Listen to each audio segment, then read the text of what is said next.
आलो मो गेली झियो तू चिंता करनी जुआई पुओ को कहबू ऑफिस रु घर को गला बेले एठी देखा करिकी जिबे मु बिरियानी बनेइकी रखिथिबी नहीं जिबे मो झियोर खाइबा को मन हेइची माने मु निश्चय बनेइकी रखिथिबी। सुनुचो आकाश रो बापा टिके सुनिलो टिके मार्केट गलो बसुमती चाउल चिकेन आउ दही नहीं आसीबो संध्या बेल को पिहू घर को बिरियानी पठेइबी जुआई पुओ आम घर को आसीबे नहीं जिबे। सुलोचना एक कथा भूली जाओनी जे तुम झियो सह तुम बहु भी गर्भवती अछि केबे केबे बहु मा मन पसंदर भी किछि बनेई नियो काली बहु खीरी बनेई खाइबा को मन करिथिला हेले तुमे सफा सफा मना करिदेलो एइटा कोन ठीक कथा। बास बास बहुत ही गला बहुर गुणगान मते जना अछि बहु को केमिति कायदारे रखा जाए बेसी ढिला छाड़ी देले मुंडरे नाचिबा आरंभ करदेब एबे जाओ जहा कहिछि सब नहीं आस बिरियानी बनैबा को बहुत समय लागे एबे आरंभ कले जाई जुआई पुओ आसिला बेल को सरी थिबो। तुमको तो किछि कहिबा ही भूल समय आसिले तुमे सब निजे बुझी पारिबो।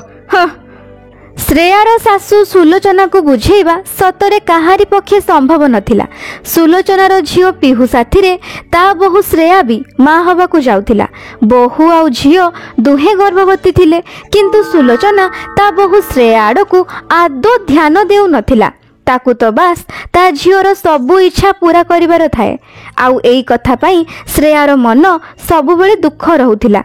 से भारी सीधा साधा मध्यम परिवार झियो थिला से केबे भी गुरुजन मानक सामना रे जुक्ति करबा शिखि नथिला बास एई कथार फायदा सुलोचना उठाउथिला। दिने सुलोचना बाजार रु आसिला तो ता हाथ रे बहुत गुड़ाए परिबा आउ अनेक जिनिस थिला। श्रेया बहु शीघ्र गोटे ग्लास ठंडा पानी आनिलु आज तो मु पूरा पूरी थकी गली बाबारे की खरा ओहो एई नियंतु माँ आपणकर आसवाक आज बहुत डेरी हो गला मते तो भारी चिंता लगुला आपण मोबाइल भी स्विच ऑफ आसुथिला मु बहुत थर कॉल करिछि मो कथा तोर चिंता करिबा दरकार नहीं मो झियो माँ हबाकू जाउची माने मोर तो एबे हजारे काम एबे ताकू जहा जहा खाइबा को भलो लागे से सबु आनिछि पुणी पिला आसीबा पूर्वरु ता पई दड़ी खेलना ड्रेस सबु किछि किणी रखिबार अछि एबे तो मोर काम ही काम मोर जीवा आसीबा बाजार को लागी रहिबो। अच्छा आज राति रे कोन बनौचु गोटे काम कर फ्रिज रे अमृतभंडा अछि ताकू बनै दे। माँ मु आलू मटर तरकारी पनीर आउ पूरी बनै देछि मोर पूरी खाइबा को इच्छा होतिला आज आपणक पुओ मार्केट रो पनीर आनी थिले किए कहिथिला दुई दुईटा तरकारी बनैबा को हां टंका कोन गछरे फळुची एमिति रे तो एते खर्च होउची ता ऊपर पुणी तू भी आहुरी खर्च कर अमृत भंडारे कोन काम चली न थांता जे विभिन्न प्रकार आइटम बनाउची भलो भलो खाइबा को तोर भारी मन नाही आज जहा कलु कलु काली ठु मु जहा कहिबी सेया बनेइबू के जानी आजि काली रो बहु माने तांको मन इच्छा काम काई की करंती। हां श्रेया आखिरे लुह आसी जाए आउ से कांदी कांदी ता रूम को चली जाए ता पर दिन सकाळू ए पिठा छेनापोड़ मिठा लडू बादाम सबू हो गला एबे आरिसा पिठा को डबारे पैक करिकी रखी दिए काली ठु तो मो झियो रहिबाकू आसीबो डेली ताकू ए सब खुआइबी भलो भलो खाइले ता पेटर पिला भी अल्प दिन रे हृष्ट पृष्ट हो जिवो रेजेई वाला को फोन कर दिए ताकू जो छोट छोट तकिया आउ रेजेई बनैबाकू कहिथिली करिछि कि नहीं पचारि दिए हेई जाइथिबो जदी पिहू बैग रे चौतिकी रखिदेबी सांगे सांगे 9 मास बीती जीवो आगरू सबू करिकी रखिथिबी। श्रेया से घर को गला दिनरू ता सासु थरुटिए भी ता सह मिठा कथा है नथिला श्रेयार जेते बेले भी जहा दरकार हुए से ता सासु को केबे भी मन खली कहि पारु नथिला काहे कि ना से जानिथिला जदी से ता सासु को किछि भी कहिबो ताहाले अलटा ताकू ही गाली सुनिबा को पड़िबो ଶ୍ରେୟା ତା ବାପ ଘରକୁ ବି ରହିବାକୁ ଯାଇପାରିବନି, କାହିଁକି ନା ତା ବାପ ଘର ସେଇଠୁ ବହୁତ ଦୂର। ଆଉ ଏଇ ଅବସ୍ଥାରେ ସେ କେମିତି ଏତେ ଦୂର ଯାଇପାରିବ? ସେଇଥିପାଇଁ ସେ ଫୋନରେ ହିଁ ତା ବାପା ମାଙ୍କ ସହ କଥା ହେଇଯାଉଥିଲା, ହେଲେ ସେ କେବେ ବି ତା ଦୁଃଖ ତା ବାପା ମାଙ୍କୁ କହିପାରୁନଥିଲା। ସେ ଫୋନରେ ସବୁବେଳେ ହସି ହସି କଥା ହଉଥିଲା। ତା ପରଦିନ ପିହୁ ତା ବାପ ଘରକୁ ରହିବାକୁ ଆସିଯାଏ, ଆଉ ସୁଲୋଚନା ତା ଝିଅର ସେବାରେ ଲାଗିଯାଏ। ମା, ମୁଁ ଆଉ ଖାଇପାରିବିନି, ମୋ ପେଟ ଫୁଲ ହେଇଯାଇଛି ପୁରା। ଆରେ କେତେ ପତଳା ହେଇଗଲୁଣି, ଆଉ ଟିକେ ଖାଇଦେ, ଏଇ ପିଠାଟା ଖାଇଦେ, ଆଉ ଫଳ ଜୁସ୍ ଟିକେ ପିଇଦେ।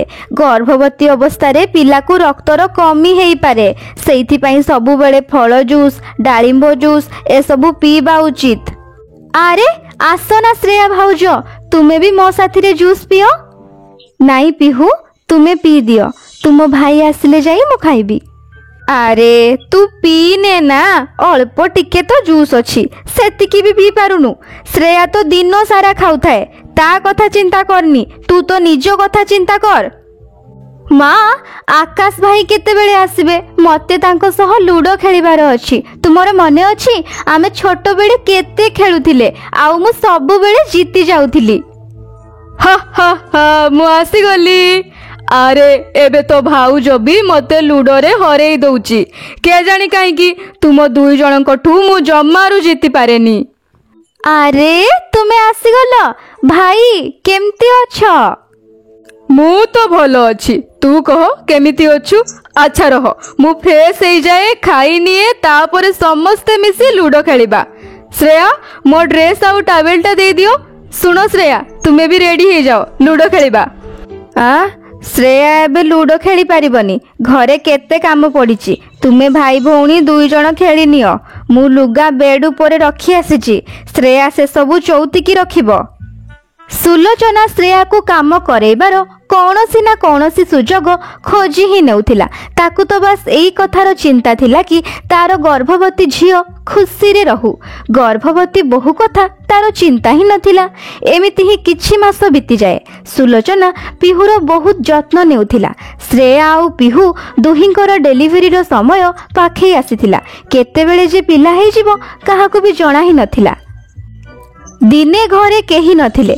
ଆକାଶ ଅଫିସକୁ ଯାଇଥିଲା। ଶ୍ରେୟାର ଶାଶୁ ଆଉ ଶ୍ୱଶୁର ବ୍ୟାଙ୍କରୁ ଟଙ୍କା ଉଠେଇବା ପାଇଁ ବ୍ୟାଙ୍କକୁ ଯାଇଥିଲେ।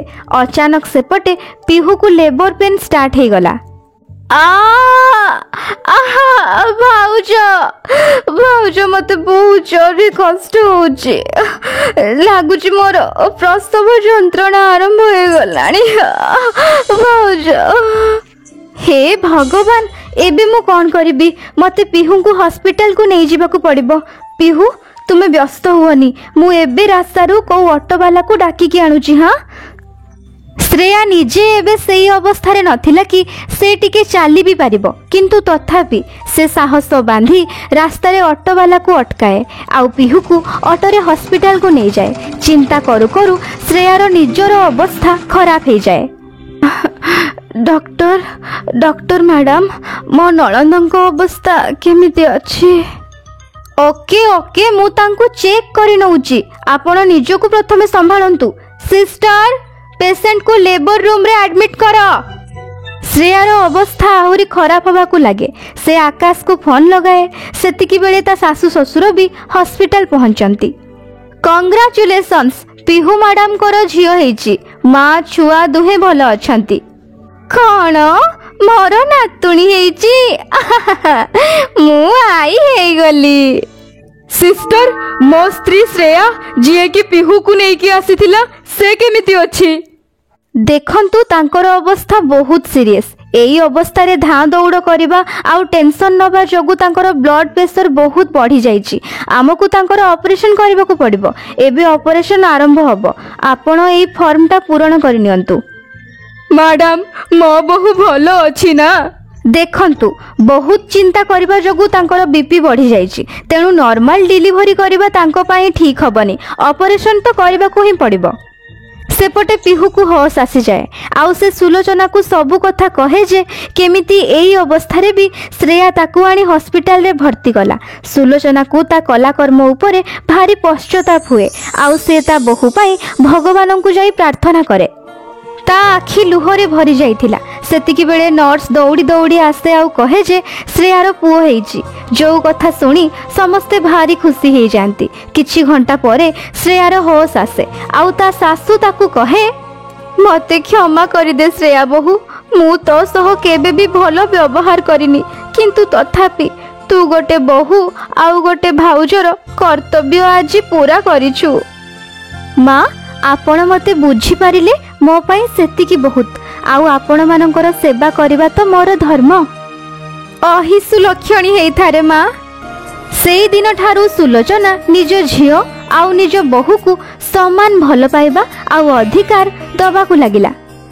जदि आपण को ए कहानी भल लगी थाए ताहले लाइक करंतु, आउ जदि आपण आम चैनल रे नुआ अछंती ताहले चैनल को सब्सक्राइब करंतु। धन्यवाद।